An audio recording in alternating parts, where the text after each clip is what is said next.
Hopefully we in there, and hopefully we go, hopefully we pick them up.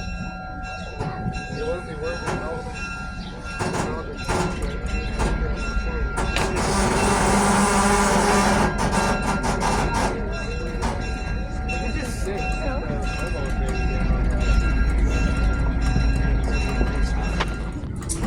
So we've got that going on for us. A couple of the trains here. We've got a couple different pieces along the track here. So this first one is a Jordan spreader, and that particular piece of equipment was used to spread ballast along the tracks to make sure that as your train would go along, the tracks would kind of move with the weight of the train and keep things safe. It's also used to move brush, snow, that this engine behind it, the 2402, would actually push that, so there was some compression action to make the wings come up to the side to move things. So you needed engine 2402 to push the Jordan spreader and to make that work.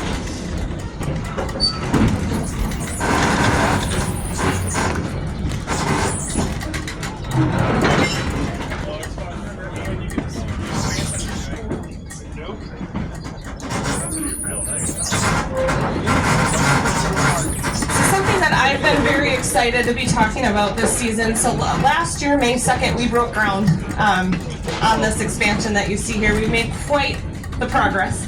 This expansion is a 25,000 square foot project. It's adding on this space in the back where there'll be 4 tracks of rolling stock. We'll keep some of our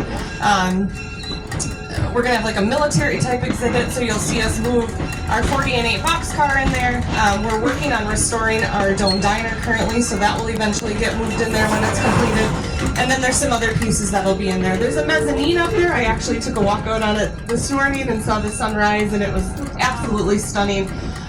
So there's a mezzanine that'll hold some more of our exhibitry. We do have over 150,000 pieces of smaller artifacts and collections that are on site. So this gives us an opportunity to display more, switch things out so that the public can see a lot more of what's going on. This space right here is classroom space, so there'll be a classroom, a porch out here for us to hold a lot of our educational programming.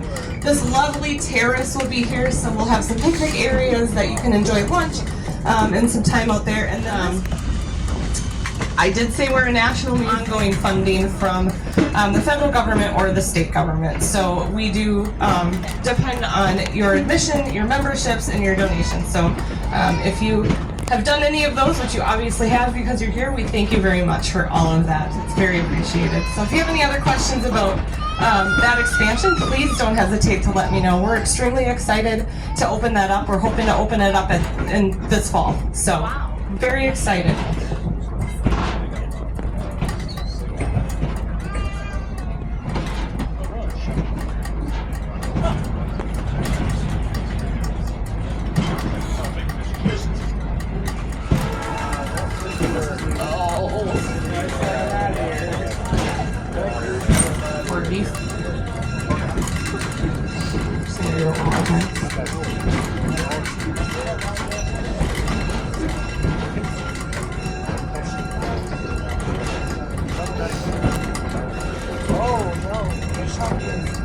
So these 2 pieces here were used to restore the Josephine that's ahead of us.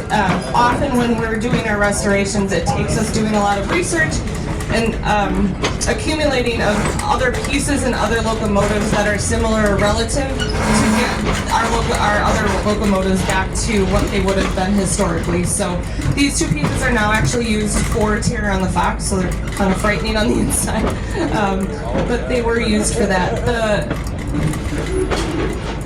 The 3 cars were also used in the 70s in an exhibit called The Energy of Man, so it used to travel the rails and be part of that as well. We're now, the second time around, we're going to talk a little bit about hobo culture, but as you glance through this really quickly, start to think of maybe what any of the drawings could mean on here. Oh, there's some more goslings. That clown looking one looks like you. So the park is actually, the rent on it is donated annually. So I could get into really geeky accounting for you. I'll spare you. But really it is a donation from the city of Green Bay. So it's Cook Memorial Park. It was donated. This building right here is our McCormick Pavilion. There's some really neat pieces in there. You'll also see this 506. This was a piece that was derailed on us last fall.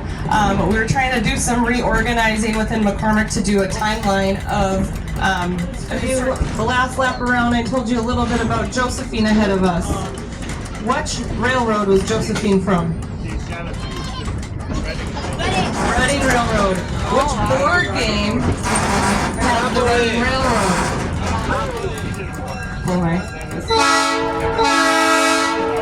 The HO from Homeward and the BO from Bound was hobo. So your hobos would ride the rails to try to get home to their families. So your hobos were really helpful. They wanted to, so there was those three groups. While folks were going and riding the rails like that, they would want to communicate with each other, right? So they would use hobo language, hobo sign language, picture language. You'd have about 10 to 15 seconds as you're passing a hobo car to understand what was going on. Now, a lot of the language didn't necessarily land on a hobo car. It could be on the ground, it could be on a rock, it could be written in dirt in a little, hidden way. But like our particular boxcar is telling me that there's a phone nearby. It's pretty dangerous. People don't like me here. I might get thrown in jail. The water is not safe. A couple of my friends have been through here. I can catch a train that way.